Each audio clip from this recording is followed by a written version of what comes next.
But seriously, I am very proud to be a member of this group. The men whose shoulders I stand on are Siddhat Singh, who was a policeman here in the District of Columbia before he became a Tuskegee Airman. J.O. Clinton, who was the first black vice president of Eastern Airlines. My instructors, Leonard Jackson and Cecil Ryan, were two men that I will never forget as long as I live, because they took this young man who couldn't even drive an automobile and taught him to fly an airplane. And I had 136 hours when the war ended and they sent me home. And I thank these guys, as I say, because it's their shoulders that I'm standing on, and I hope that the young people here will stand on my shoulders. Thank you.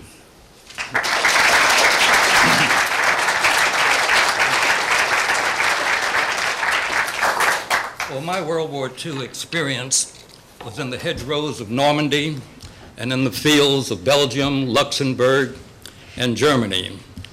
My outfit did such a good job that we were asked to stay on and become part of the occupational forces in Germany. My last job after our High Point men went home was as a motor sergeant. I had been an armorer. I repaired weapons. The rest of the guys repaired vehicles.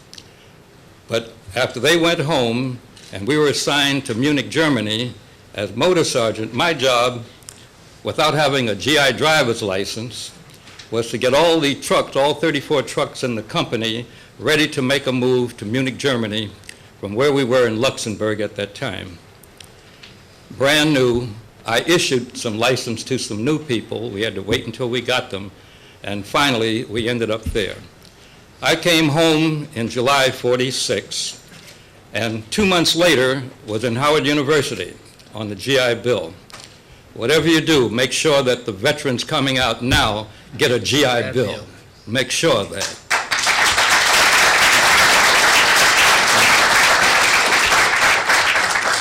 I joined the Army ROTC, and on the third day, it was our first class on the third day, coming down the steps, there was a sign up there that said the Air Corps was going to have an Air Corps ROTC, but you had to pass a test in order to join. I passed the test, came out number 2 on the scores, and this was my opportunity to meet the people who did all of those heroic things in the skies, the hostile skies of Italy, North Africa, and who also made that historic trip to the tank plants in Berlin, Germany.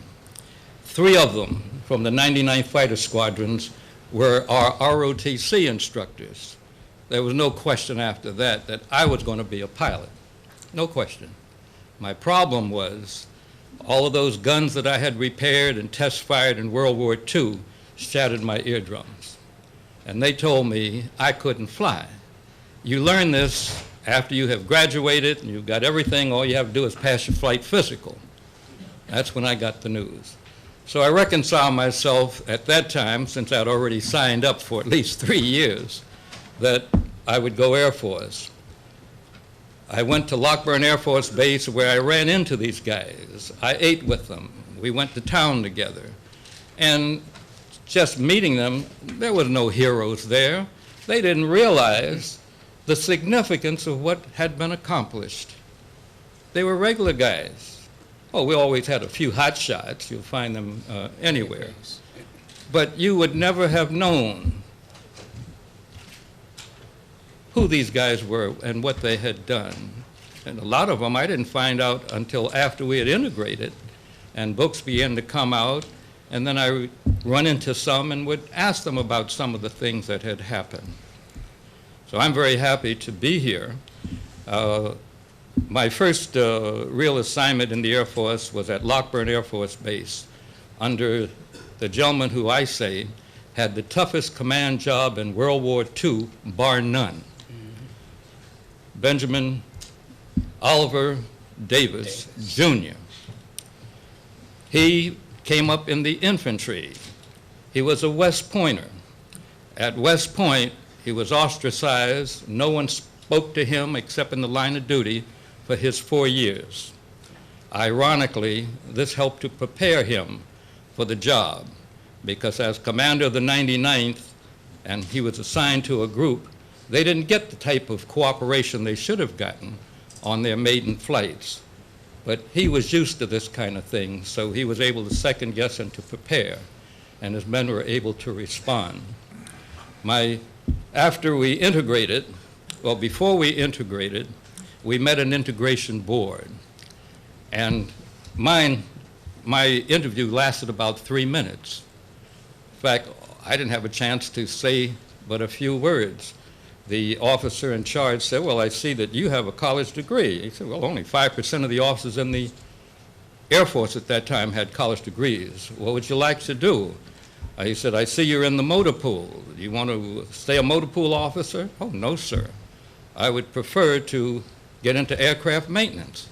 Aircraft maintenance it is.